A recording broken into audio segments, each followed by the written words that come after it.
Just ঘুম ভাঙছে, ঠিক আছে? কিন্তু ঘুম থেকে উঠে এসে গাইস সে ব্লগ করার জন্য রেডি। আসো।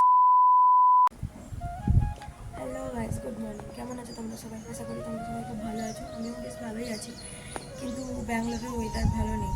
কারণ কালকে একটু রোদ্দুর ছিল, আজ আবার বৃষ্টি হয়েছে সারা রাত্রি, পুরো কুয়াশা ভর্তি হয়ে গেছে। চলো এখন ফ্রেশ হওয়া যাক, আমার মেয়েকে ঘুম থেকে ওঠানো যাক, তারপর ওকে খাওয়াতে হবে, ফ্রেশ করতে হবে, আরও আদার্স অনেক কাজ আছে, রান্না বান্না, তার সাথে আছে ঘর গোছানো। চলো বাকি সমস্ত কাজ করে তারপর তোমাদের সাথে দেখা হবে, যদি পারি টুকিটাকি ক্লিপ শেয়ার করবো। টাটা। তো আমার সমস্ত কাজ হয়ে গেছে, স্নান করা হয়ে গেছে, এদিকে রান্না চলছে। আমার মেয়েকে ঘুম থেকে উঠাচ্ছিল, সে উঠবে না। তোর কি সকাল হয় না? সকাল হয় না তোর? তুই কি দেখেছিস কটা বাজে? গাইস, ঘুম থেকে উঠে আমার মেয়ে ব্লগ করার জন্য আমার মেয়ে। চলো টাটা, পরে আবার দেখা হচ্ছে। মেয়েকে ফ্রেশ করা যাক। এখন মেয়েকে ফ্রেশ করবো, ওকে খাবার খাওয়াবো, ওকে স্নান করাবো, তারপর রান্না বান্না সব কমপ্লিট করবো। মানে আমরা এখনো কমপ্লিট হয়নি, চলছে, সব কমপ্লিট করে তারপর দেখা হবে। টাটা। হ্যালো বন্ধুরা, তো আমার রান্না বান্না হয়ে গেছে, রান্না বান্না কমপ্লিট করে নিয়েছি, মেয়েকে খাইয়েও নিয়েছি, স্নান করে নিয়েছি, ফ্রেশ করে নিয়েছি।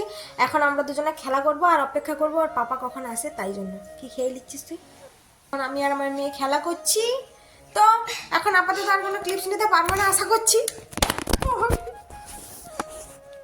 পরে আবার দেখা হবে। খেলা হয়ে গেল, সোনু রেডি হচ্ছে আবার ডিউটি যাওয়ার জন্য।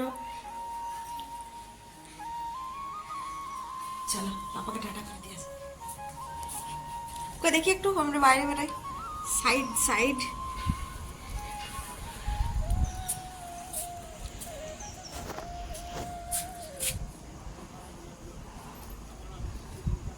কিছু বলো পাপা, সে এখন খাবার খেতে ব্যস্ত।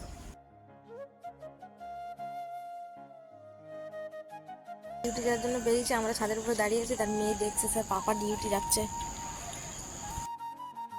টাটা করে দাও মাম্মা, টাটা করে দাও, টাটা। তো আমার মেয়ে এখনো খাবার খেয়ে মুখটাও ধোয়নি, ওকে মুখটা ধোয়, ওর পাপা ডিউটি চলে গেছে। চলো আজকের মতো ভিডিওটা তাহলে এখানেই শেষ করছি। যদি আমার ভিডিও ভালো লাগে তাহলে লাইক কমেন্ট শেয়ার করবে আর সাবস্ক্রাইব করে পাশে থাকবে। টাটা।